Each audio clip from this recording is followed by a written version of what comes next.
ஓம் சைராம், ஜெய் சைராம். என் அன்பின் பிரியமே, என்னிடம் நீ முழு மனதோடு கேள். என்னிடம் உள்ள அனைத்தையும் நான் உனக்கு தருவேன். ஒவ்வொரு நிலையை நினைத்தும் நீ எதற்கு வேதனைப்படுகிறாய்? இப்படி வேதனை மேல் வேதனைப்பட்டு எதை சாதிக்கப் போகிறாய்? வெளியே வா, அப்போது என் ஆசி உனக்கு முழுவதுமாக கிடைக்கும். வெறும் வாய் வார்த்தைகளால் நான் இதை சொல்லவில்லை. நான் உன்னோடு இருக்கும் பொழுது உன் கவலைகளை என் பாதத்தில் வை. அதன் பிறகு நடப்பதைப் பார். உன்னை படைத்தவள் நான். நம்பிக்கையும் பொறுமையும் கொண்டு இரு. உன் கர்ம பலன்கள் முடிந்து விட்டது. எப்போது நீ என்னை நினைவில் நிறுத்தி கொண்டு பூஜை செய்தாயோ அப்போதே உன்னுடைய கர்ம பலன்கள் பொடி பொடியாகிவிட்டது. என் காலடியில் நீ யார் என்பதை நீ அறிந்து கொள்வதற்கு நான் வைக்கும் பரீட்சைதான் நீ படும் வேதனை. உண்மையில் ஒருபோதும் நான் பணத்தை விரும்பியது இல்லை. விரும்பவும் என் பிள்ளைகளை நான் அனுமதிக்கவில்லை. என் பிள்ளைகளை அதன் பிடியில் விழவும் நான் அனுமதிக்க மாட்டேன். ஆனால் உனக்கு அது தேவைப்படும் காலகட்டத்தில் நிச்சயம் அது உன்னை தேடி வரும். யாருக்கும் இல்லை என்று சொல்லாதே. யாரையும் வெறுத்து ஒதுக்காதே. உன்னை தேடி நானே வரப்போகிறேன் குழந்தையே. துன்பம் வந்த போதும் கூட என் மீது நம்பிக்கை குறைவுபடாமல் இருந்தால் அவர்களுக்கு என் உதவி கண்டிப்பாக கிடைக்கும். உன் கர்மத்தை உனக்கு பதில் நான் சுமக்கிறேன்.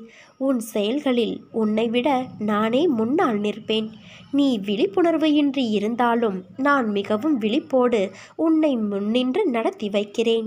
என் அனுக்கிரகத்தால் இப்பிறவியில் நீ என்னை ஆராதிக்கின்றாய், என்னை வணங்குகிறாய். அப்படி என்னை வணங்கும் நேரம் உனக்கு கிடைத்ததே ஒரு யோகம்.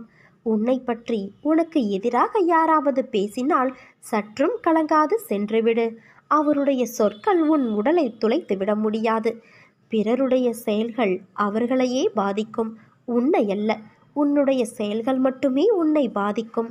என்னுடைய கதைகள், உபதேசங்கள் இவைகளை கேட்போருக்கு நான் பணிவிடை செய்வேன்.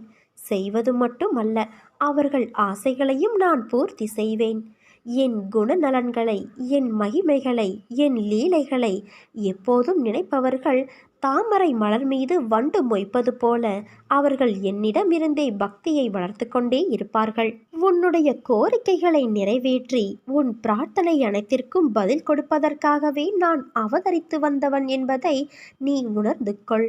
என்னிடம் அடைக்கலம் புகுவோர் இப்பிறவியில் எதை குறித்தும் கஷ்டமே படமாட்டார்கள். இப்போது நீ கவலையற்று இரு. என்னுடைய பக்தர்களை எக்கணமும் அச்சுறுத்துகின்ற ஆபத்துக்களின் கோர பற்களிலிருந்து நான் வெளியே இழுத்து விடுவேன். உனக்காக நல்ல செய்தி தருவதற்கு நெடுநேரமாக நான் காத்திருக்கிறேன். நல்ல செய்தி ஒன்று உன்னை தேடி வந்து கொண்டு இருக்கிறது குழந்தையே. உன்னை நான் சரி செய்து வருகிறேன் என்று உணர்ந்து சில விஷயங்களை நீ மாற்றிக்கொண்டு வருகிறாய். நல்ல விஷயம்தான். மற்றவர்களை நேசிப்பதில் தவறு இல்லை. ஆனால் அவர்கள்தான் உலகம் என்று நினைக்கும் தருவாயில் நீ இருக்காதே. அவர்கள் அன்பிற்கு நீ சார்ந்திருக்காதே. அந்த அன்பு சில சூழ்நிலையால் குறைந்து போகலாம். அந்த சமயம் உன் வாழ்க்கையில் நீ வெறுமையை காண்பாய். நான் உன்னிடம் சொல்லும் அர்த்தங்களை புரிந்து கொள். அன்பு தவறு இல்லை. ஆனால் அளவு கடந்த அன்பில் எதிர்பார்ப்பு ஏற்படும். அதில் நீ மாட்டிக்கொள்ளாதே குழந்தையே. அது உன் வாழ்க்கையில் நிம்மதியற்ற சூழ்நிலையை உருவாக்கிவிடும். ஏனென்றால் இவ்வுலகில் எதுவும் நிரந்தரமில்லை. இவ்வுலகில் நீ பிறந்தாய், வாழ்ந்தாய் என்று இருக்காதே. மற்றவர்களின் உணர்வை உன் உணர்வாக மதித்து நட. அந்த அனுபவத்தில்தான் வாழ்க்கையை உன்னால் வாழ முடியும். அதன் பிறகுதான் உண்மையான வாழ்க்கைக்கு அர்த்தத்தை நீ உணர்வாய். இவ்வுலகில் நிரந்தரமென இருவரை நினைத்துக்கொள். ஒன்று உனக்குள் இருக்கும் ஆத்மா, இன்னொன்று உன் அன்னையான நான். உன்னை ஒவ்வொரு சிக்கலிலிருந்தும் நான் விடுவித்து கொண்டே வருகிறேன். ஆனால் நீயோ ஏதாவது புதிய சிக்கலில் வலிய போய் மாட்டிக்கொள்கிறாய். அதிலிருந்து விவேகமாக வெளியேறவும் தெரியாமல் தவிக்கிறாய். எதை செய்தாலும் என்னிடம் கேட்டு செய் என்று நான் கோருவதையும் நீ அடிக்கடி மறந்து போகிறாய். அந்த அளவிற்கு உன் கவனம் சிதறுகிறது. நான் தான் சொல்கிறேனே, உன்னுடைய அத்தனை காரியங்களையும் முன்னின்று நடத்தி உன்னை வெற்றி பாதையில் நடத்தி செல்வேன் என்று. அதற்கு கொஞ்சம் பொறுமையாக இரு என்றுதான் சொல்கிறேன். எப்போதும் ஏதோ யோசனையோடு இருந்து கொண்டு உன் குடும்பத்தார் உன்னிடம் என்ன பேசுகிறார்கள் என்பதை காதில் வாங்கி கொண்டாலும் கருத்தில் பதிய விடாமல் இருந்தால் என்ன அர்த்தம் சொல்? நீ யோசனை செய்து கொண்டே இருப்பதால் நீ நினைப்பது நடந்து விடுமா?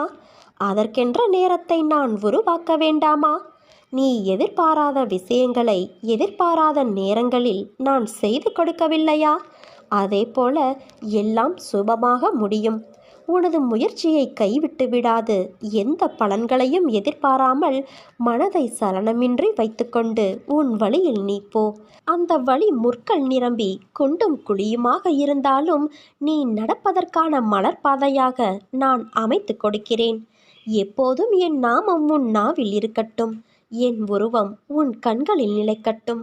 உன் இதயம் என் ஆன்மாவை சிம்மாசனம் போட்டு தன்னிடம் அமர்த்தி கொள்ளட்டும். அப்போது உன்னுடைய பிரயத்தம் ஏதுமின்றி நீ நினைப்பது அனைத்தும் தன்னால் நிறைவேறுவதை உணர்வாய். அனைத்து விஷயங்களிலும் உனக்கு ஜெயம் உண்டாகும். நான் சொல்வதை புரிந்து நடக்க கற்றுக்கொள். எல்லா திசைகளிலும் நான் உன்னை சூழ்ந்து நிற்கையில் நீ எதற்காக பயப்படுகிறாய்? தொலை தூரத்திலிருந்து நீ எதிர்பார்த்த நல்ல செய்தி ஒன்று வரப்போகிறது. உனக்கு மகிழ்ச்சி அளிக்கக்கூடிய வகையில் உன் பிள்ளைகளும் நடந்து கொள்வார்கள். உன் இல்லத்தில் எல்லோரும் உன்னிடம் அன்பு செலுத்துவார்கள். நீ தனியாக இருக்கிறேன் என்ற உன் கவலை தீரப்போகிறது குழந்தையே. உனக்கான சோதனை காலம் முடிந்து விட்டது. ஏமாற்றங்கள், விரக்தி என எதிர்மறையாய் உன்னை சூழ்கிறது என்று நீ நினைக்கிறாயா? கவலை கொள்ளாதே. இருளில் இருந்துதான் உதயம் பிறக்கும். அதே போல நேர்மறை தெரிவது உன்னிடத்தில். பௌர்ணமி, அமாவாசை என இரண்டுமே உலக மனிதனின் வாழ்க்கையை சொல்லும் மிகப்பெரிய உதாரணம். பௌர்ணமியிலிருந்து அமாவாசை வருகிறதா அல்லது அமாவாசையிலிருந்து பௌர்ணமியா என்று நிர்ணயித்து சொல்ல முடியாது. இரண்டுமே ஒரே காலக்கணக்குத்தான், வளர்பிறை தேய்பிறை என்று.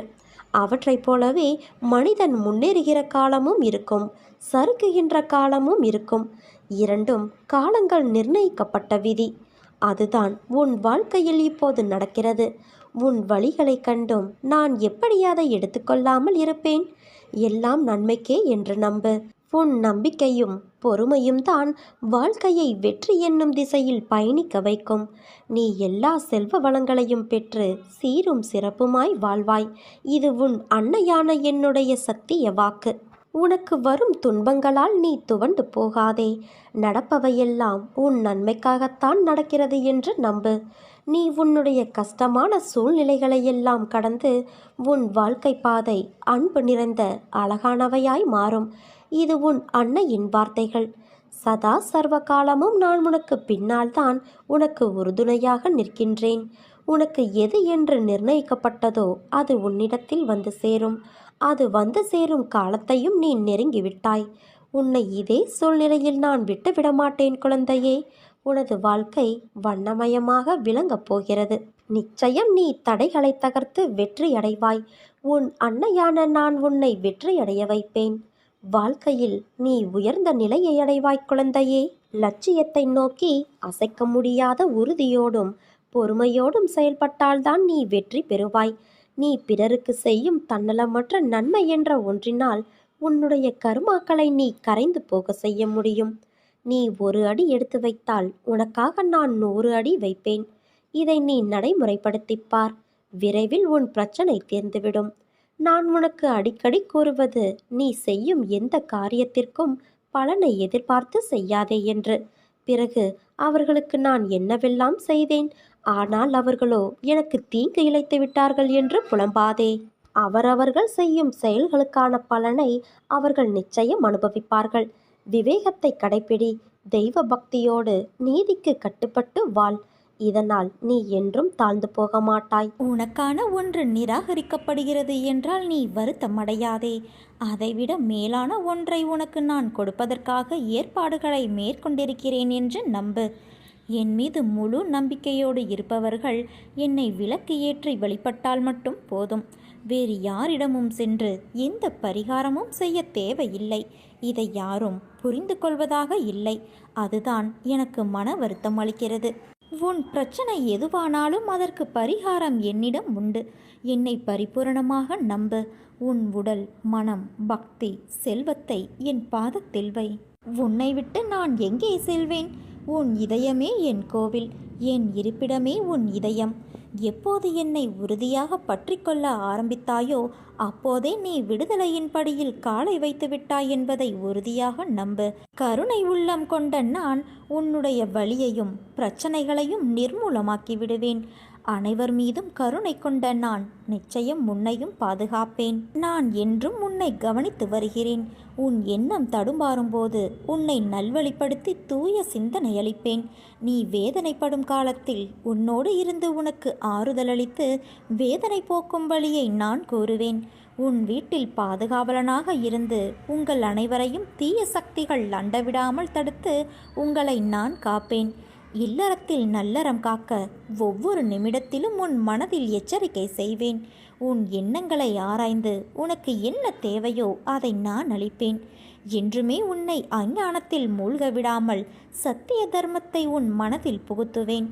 எதுவும் நிரந்தரமில்லை என்பதை உணர வைத்து எளிமையாகவும் ஏழ்மைக்கு உதவி செய்ய மனதை தோண்டுவேன். ஏட்டுச்சுரைக்காய் கறிக்கு உதவாது என்பதை உணர வைத்து நீதி மறவாமல் வாழ வைப்பேன். குழந்தையே, உழைப்பின் தத்துவத்தை எடுத்துரைத்து உன் உழைப்பில் வருவதை கொண்டு வாழ வைப்பேன். இன்பத் துன்பம் ஏற்றத்தாழ்வு இதனால் வந்த கர்மாவை என்னவென்று அறிய வைத்து மனமகிழ்ச்சியோடு நீ ஏற்று இந்த ஜென்மத்திலேயே அனுபவித்து பூரணம் கண்டு பிறவி கடந்து என்னோடு அழைத்து கொள்வேன். நீ துன்பத்திலும் துயரத்திலும் விட்ட கண்ணீர் துளிகளுக்கு பரிசாக இன்பத்தை அள்ளித்தர உன் இல்லம் நோக்கி நான் வந்து கொண்டிருக்கிறேன். உன் வாழ்க்கையில் நடக்கும் எல்லா விஷயங்களும் ஒரு பாடத்தையும் அனுபவத்தையும் புரிதலையும் ஏற்படுத்தவே நடக்கிறது. அதை ஏற்கவும் அதன்படி நடக்கவும் கடினமாகத்தான் இருக்கும். ஆனால் நல்லதை ஒரு முறை சுவாசித்தால் அது தரும் தென்றலை மனமாற நுகர்ந்தால் அது தரும் புத்துணர்வை அனுபவித்தால் நீ வாழ்க்கையின் உண்மையான தென்றலை உணர முடியும். நாம் உடம்பு சரியில்லை என்ற போது உட்கொள்ளும் மருந்து கசப்பாகத்தான் இருக்கும். கசப்பு என்று தெரிந்து அதை நல்லது என்று நினைத்து உட்கொண்டால் உடல்நிலை சரியாகும். அது தரும் கசப்புதான் உன் உடல்நிலையை குணப்படுத்த முடியும். உடல்நிலைக்கு மருந்து கசப்பாக இருக்கும் பொழுது வாழ்க்கைக்கு தேவையான உன் மனதிற்கு தேவையான விஷயங்களும் கசப்பாகத்தான் இருக்கும். ஆனால் அந்த நிதானம், பொறுமை, நம்பிக்கை இவை கசப்பல்ல. சில நிகழ்வுகள் உன் கோபத்தையும் மன வலிமையையும் சோதிக்கும். அதன் பொருட்டு அது கசப்பு போல உன்னை உணர வைக்கும். சாதாரண சூழ்நிலையில் அதை உன்னால் உணர முடியாது. ஆனால் விதிவசத்தால் உனக்கு நிகழும் சூழ்நிலை இவை கசப்பான மருந்தாய் உன்னை உட்கொள்ள வைக்கிறது. உனக்கு எப்போதும் என் துணை உண்டு என் குழந்தையே. உன்னை என் கருவறையில் வைத்து பார்த்து பார்த்து நான் பாதுகாக்கின்றேன். உன்னை விட்டு நான் விலகுவதும் இல்லை. உன்னை விலகி போகும்படி நான் செய்வதும் இல்லை. எனது பிள்ளைகள் கவலைப்படும் போது அதை நிவர்த்தி செய்வது என் கடமை. மழை வருவதற்கு முன்னர் எப்படி மேகம் கருப்பாய் சூழ்கிறதோ அதை போல இருள் இருக்கும் இடத்தில் ஒரு சின்ன வெளிச்சமும் இருக்கும். அது மெல்ல படர்ந்து பெரிய வெளிச்சமாய் மாறும் நேரம் இது. என்னை நம்புகிறாயல்லவா? என் வார்த்தைகளை வேதவாக்காய் நினைத்து செவி மடுத்து எடுக்கிறாயல்லவா? அப்படியென்றால் உன்னை நம்பு. உனக்குள் தான் என் ஒலி கேட்கிறது என்று உணர்ந்து அதை செயல்புரிய வைப்பேன் என்று நம்பு. அவநம்பிக்கையை உண்டாக்கும் எந்த செய்திக்கும், அறிகுறிக்கும், தடங்கல்களுக்கும், எந்த பேச்சுக்கும் உன் மனம் இடம் தர வேண்டாம். அனைத்தையும் செய்கிற நான் இருக்கும்போது எல்லாம் விரைவில் சுபமாக நடக்கும் என நினை. நான் அனைத்தையும் உனக்காக விரைவில் மாற்றுவேன். என்னிடம் பிரார்த்தனை செய்த பிறகும் பிரச்சனை தீரவில்லை என்றும் இருந்த நிலை அதிகமாகிவிட்டது என்றும் அவசரப்பட்டு முடிவு செய்துவிடாதே. கால்களில் தைத்துவிட்ட முள்ளானது கடுமையான வேதனையை தரும். இரவு பகலாக உறங்குவதை கூட தடுக்கும். இதை அப்புறப்படுத்த வேண்டுமானால் வேறு ஒரு முள்ளை கொண்டு தைத்த முள்ளை சுற்றி பலமுறை குத்த வேண்டியிருக்கும். முள்ளை ஆட்டி பார்க்க வேண்டியிருக்கும். அப்போது வலி உயிர் போவது போல இருக்கும். ஒரு முறை குத்திய முள்ளே கொடிய வேதனை தரும்போது அதை எடுக்க பலமுறை குத்தப்படுகிற நிலையில் வலி கூடுதலாகும் தானே. ஒரு முள்ளின் வலி உனக்கு பாதிப்பை உண்டாக்கும் என்பதையும் பலமுறை குத்துவதால் வருகின்ற வலி அதை நீக்குவதற்காகவே அன்றி காயப்படுத்துவதற்காக அல்ல என உணர்ந்து கொள். கஷ்ட நிவர்த்தி வருவதற்கு முன்னால் அதன் தொல்லை மிகவும் தாங்க முடியாத அளவு தெரியும். யாருமே இல்லை, என்னை எல்லோரும் கைவிட்டு விட்டார், இனி யார் காப்பாற்றப் போகிறார்கள் என நினைப்பாய். பயப்படாதே. என் பக்தருக்கு துர்க்கதியை எந்த நிலையிலும் நான் பரிசாக தரமாட்டேன். விரைவில் காப்பாற்றி விடுவேன். என் சொல்படி நடந்தால் உன் வாழ்க்கை விரைவில் சொர்க்கமாக மாறும். நீ சொன்னதெல்லாம் விரைவில் நடக்கும். துன்பத்தின் பிடியிலிருந்து நீ விலகியிருப்பாய் குழந்தையே. நானும் உன் கடவுளாக இருந்து ஜென்ம ஜென்மமாய் உன்னை காப்பாற்றுவேன். எவ்வளவு பெரிய பிரச்சனையாக இருந்தாலும் அதை 2 நாட்களில் குறைக்க என்னால் முடியும் என்பதை நீ உணர்ந்திருப்பாய். அது சாத்தியமானது எப்படி என்றால், நீ உன் கர்ம வினையை புரிந்து ஏற்றுக்கொண்டு என்னை சரணடைந்து என் விருப்பத்திற்கு நீ விட்டுவிட்டதால் அது குறைய ஆரம்பித்துள்ளது. இனி வரும் காலங்களில் படிப்படியாக குறையும். நீ கவலைப்படாதே. உன் மனக்கவலையை அகற்றுவதுதானே என் வேலை. என்னை நம்பிக்கையோடு வணங்கும் உன்னையும் உன் குடும்பத்தையும் உன் தந்தையான நானே காப்பேன். தைரியமாக நீ செய்ய வேண்டியதை செய். அதுவும் நன்மையிலேயே முடியும். விடியலை பார்க்க தவித்து கொண்டு ஏங்கியிருந்த காலத்திற்கு இனிமேல் உன்னை நான் அழைத்துச் செல்லப் போகிறேன். தயாராக இரு. என்னிடம் கேட்ட விஷயங்களுக்கு மனதில் இருந்த வலியால் மனம் வெந்து போய் நீ பரிதவித்த விஷயங்களுக்கு எல்லாம் பலன் கிடைக்கப் போகிறது. போகும் பாதை எப்படி என்றுதானே கேட்கிறாய்? நம் பாதையில் நீ பயப்படும் அளவிற்கு அங்கே உன்னை காயப்படுத்த யாரும் இல்லை. நீயும் யாரையும் காயப்படுத்தவும் முடியாது. ஏனென்றால் உன்னோடு நான் இருக்கின்றேன். பச்சை நிறமுடைய பசுமையான நிலங்கள் போலத்தான் உன் பயணம் ஆரம்பிக்கும். உன் நிம்மதியும் சந்தோஷமும் அழகாய் பூத்து குலுங்கும் வண்ண மலர்களைப் போல மலர்வாய். உன் வெற்றிகள் நீரருவி போல பொங்கி எழுந்து உயர்ந்து நிற்பாய். உன் தந்தையான நான் உன்னை விட்டு எங்கே போவேன்? நிமிர்ந்து நிற்க பழகிக்கொள். ஏனென்றால் இனிமேல் அதுதான் உன் காலம். நீ போராடிய காலத்தை மறவாதே. நீ கஷ்டத்தில் கற்ற பாடத்தை மறந்து விடாதே. இவைகள்தான் உன்னை நல்ல மனிதராய் மனுஷியாய் உருவாக்கும். என் செல்ல குழந்தை, எப்படி பெயர் வாங்க வேண்டும் என்று நினைத்தேனோ அதையெல்லாம் நடக்கப் போகிறது. என் வார்த்தைகள் உனக்கான இரத்த ஓட்டத்தைப் போல இனிமேல் என் நாவில் தோன்றும். அந்த சொற்களின் பேரொருளை நீ நிச்சயம் பெறுவாய். நீ எதற்குமே பயப்படாதே, கலங்காதே. உன்னில் நிச்சயம் வெற்றி என்ற தீபத்தை நான் ஏற்றுவேன். நீ உன்னில் பார்க்கும் அனைத்துமாய் அகிலத்தின் ரூபமாய் உனக்கு நான் இருப்பேன். உலகத்தில் எது மாறினாலும் நகர்ந்தாலும் உன் தந்தையான நான் உன்னை விட்டு ஒருபோதும் மகள மாட்டேன் குழந்தையே. உன்னில் எப்போதும் நான் இருப்பேன். உன் அன்பின் ஆழத்தையும் பக்தியின் தூய்மையையும் விசுவாசத்தையும் எவ்வளவு உன்னதமானது என்பதை நான் அறிவேன். பிரச்சனைகளையும் பிரச்சனைக்கு உரியவர்களையும் தூரத்தில் வை. தேவையில்லாமல் உன்னை சுற்றியுள்ளவர்களிடம் கோபத்தை காண்பிப்பது தவறு. நல்ல விஷயங்களுக்காக மனதில் மாற்றங்களை ஏற்கலாமே தவிர வேறு எதற்காகவும் நீ உன்னை மாற்றிக்கொள்ளாதே. நீ நீயாகவே வாழு. வாழ்க்கையே சிறந்த ஆசானாக உன்னை வழி நடத்தும். உன்னை முந்தி செல்பவர்களைக் கண்டு கலங்காதே. உனக்கான வெற்றியை உன்னால் மட்டுமே நிரப்ப முடியும். துவண்டு விடாதே குழந்தையே. இந்த உலகில் தூற்றுவோர் இருந்து கொண்டேதான் இருப்பார்கள். அவர்களையெல்லாம் கண்டு கொள்ளாமல் நீ உன் கடமைகளை ஒழுங்காக செய். உன் மனம் என்பது இப்போது கனத்த அமைதியோடு இருக்கிறது. சில நிகழ்வின் வெளிப்பாடு உன் மனதை பாதித்து இப்படி நொறுங்கி போய் உள்ளது. அதை சரி செய்ய உன் தந்தையான நான் இருக்கிறேன். உன்னை மறந்துவிட்டேன் என்று மட்டும் நினைக்காதே. என் உயிரே நீதான். உன்னை எப்படி நான் மறப்பேன்? விரைவில் அனைத்தும் மாறி இனி எல்லாவற்றிலுமே நீ வெற்றி காண்பாய். பயப்படாதே. நீ நம்பிக்கையோடு இரு. நல்லதே நடக்கும். கடைசி நிமிடத்தில் கூட இங்கு எதுவும் மாறலாம். அதனால் எதையும் மனதில் சுமந்து கொண்டு நீ வருத்தப்பட தேவையில்லை. நான் உன்னோடு இருக்கும்போது உனக்கு எதிராக இருப்பவர்கள் என்னதான் ஆட்டமாடி உன்னை ஆட்டம் காண வைத்தாலும் இறுதியில் நான் ஆடும் ஆட்டத்தில் அனைத்தும் மாறிவிடும். அதனால் பிள்ளையே, நீ எதற்கும் கவலையின்றி வாழ்க்கை பயணத்தை தொடர்ந்து நடத்து. படிப்படியாக உன் முன்னேற்றம் தொடரும். தோற்று போய்விட்டோமே என்று மனம் குறுகிய நிலைக்கு செல்லாதே. வாழும் வாழ்க்கையில் வெற்றி தோல்விகள் வந்து போவது சகஜம். எக்காரணம் கொண்டும் எடுக்கும் ஒவ்வொரு முயற்சியிலிருந்தும் விலக நினைக்காதே. உன்னோடு நான் இருக்கிறேன். உன்னுடைய எல்லா முயற்சியிலும் நான் இருப்பேன். எதுவாக இருந்தாலும் என்னிடத்தில் தெரியப்படுத்து. இன்று நீ அனுபவித்து கொண்டு இருக்கும் வாழ்க்கை நான் உனக்கு ஆசிர்வதித்து கொடுத்தது. உனக்கு தகுதியான வாழ்க்கையை வழங்கி வழி நடத்தி அழைத்து வந்திருக்கின்றேன். தற்போதைய நிலை, இதற்கு முன்பு இருந்த நிலை, அனுபவித்து வந்த வாழ்க்கையை எப்போதும் எந்த சூழ்நிலையிலும் மறந்து விடாதே. முடித்ததை தேடி சென்று உதவிடு. பசியில் இருப்பவனை கண்டவுடன் உடனே உதவிடு.